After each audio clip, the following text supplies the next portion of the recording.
So Julia, now that we have finished the turkey, we're going to move on to a vegetarian option. And I'm particularly interested in that because I myself am a vegetarian and I have 2 kiddos who are vegetarians. And I think that a lot of times around holidays, the vegetarian option is very gluten-filled and gluten-laden. There's maybe puff pastry involved or crust involved. And so I'm really excited to see how you create a vegetarian option that maybe doesn't have quite so much gluten in there. Yeah, I'd be happy to show you. So we're gonna do a stuffed squash today. I love this because it's very substantial. You don't go to a holiday dinner feeling hungry as a vegetarian. So I really love this recipe. And it's nutrient packed. So I'll go through all of our ingredients, but there are so many nutrients that you get through this recipe. It's really pretty amazing. So we're gonna start out with a few ingredients. We have our acorn squash here. We've already pulped one of these earlier. We have carrots that we're gonna be adding. That's really high in vitamin A. Onions, which are great prebiotics, and celery, which has a lot of fiber to it. Awesome. Yeah. And I love this mix of vegetables as well because I know that at the farm right now, we've got lots and lots of squash, but I'm also pleased to have the carrots involved. My son recently learned how to dig up carrots from our farm, and so he's on the carrot train right now. So this is gonna be great for our family. Awesome, awesome. So we can get started then. We'll start to prep things. So we'll simply start just slicing and dicing a few carrots. So real simple, just cleaned these off earlier. Had Henry help me pick them. But we'll just do an easy dice on these. So we'll cut those up. We have a few already prepared.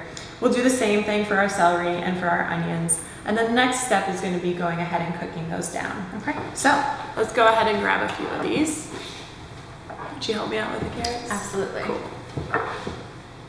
All right, so we'll have some olive oil going just to low heat right here. We'll add in our onions, add in our celery, and our carrots. All right, we'll get that going. Awesome. So this needs to go for a couple of minutes. You just watch it and stir it from time to time. You're going to be looking for those carrots to soften up and for the onions to become a little bit translucent. Those are really good indicators that this is ready to go. This is our stuffing for our squash. So I have this prepared a little bit earlier. This is what it looks like when it's all finished up. It's beautiful. Yeah. So we'll take that and we'll throw that into a nice large bowl here. All right. We're gonna combine this with some eggs. So I have 2 cracked eggs there. They're farm fresh eggs. Getting some omegas, so plugging all these health benefits to the foods that we picked. We'll add that in. And then we'll also need to add some of these bread cubes. Okay. Do you like sourdough bread? I love sourdough bread. Yeah. My kids love sourdough bread, so that's a nice benefit. So all of this goes in? Yeah, go ahead and put that in. Wonderful. We need a little bit of vegetable stock, so you have 1 cup of vegetable stock there. Homemade? No. There are really good alternatives out there, but if you can do it homemade, go for it. A little bit of salt. So this is a kosher salt. It's a more coarse salt. So just doing a pinch of that and some pepper. My son's favorite part of any cooking show is when they add the salt. He really? exclaims, "I love salt." Yeah, yeah. And he actually tries to steal the salt container at our house. So he's going to be happy about this. Good. This is approved. This is Henry approved. Very much so. So we're going to go ahead and just give this a good stir. We're trying to incorporate that egg and get those soft veggies to mix in with the bread cubes so that they can really soak that all up. This almost looks like something that kids could do with their hands and get kind of messy. And absolutely, I think so. And then this needs to sit for about 10 minutes or so. You're looking for the bread to soften up just a little bit. Okay. All right, now that we have it all mixed up, we're gonna go ahead and stuff our squash. So I'll go ahead and give that to you. Okay. Go ahead and help yourself. We're gonna try to just get it to the brim of the squash. Sure. Top of the squash.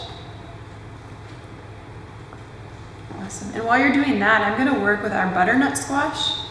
We're gonna create some ribbons for the top of this and do it's really pretty lattice. Wow. Super easy. You're just gonna cut the neck of the butternut squash off and then cut it to about 1 inch. in width. And from there, you'll just cut a few lattice pieces using a vegetable peeler. Awesome. So you'll have those, and then Kristen has stuffed our squash. It looks awesome, perfect. And then from there, we'll take those butternut lattice pieces, we'll put those together, and we'll create this beautiful lattice. Isn't that cool? That is so beautiful. Yeah. And what I love about this is that the vegetarians are getting something that is pretty, that took some effort, but it really is kind of a showstopper, not just sort of everyone looking at the turkey, but I'm going to be looking at this. Yeah, absolutely. I mean, it smelled so good when we baked it earlier. You have rosemary in there, sage, just beautiful aromatics going throughout the house. And then the colors, right? Like such great holiday colors, the oranges, the greens. It's just a really nice dish to serve with friends and family. And I can imagine kids jumping in. My kids can use a vegetable peeler. My more artistic kiddos would be really interested in making different maybe shapes or designs with the lattice. I think that they would have some fun with that too.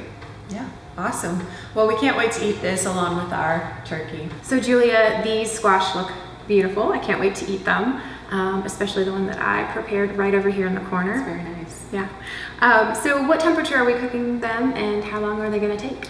Yeah, so these will go in at 400 degrees for 35 minutes.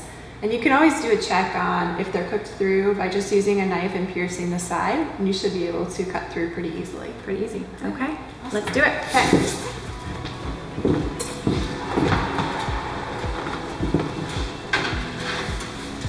Awesome.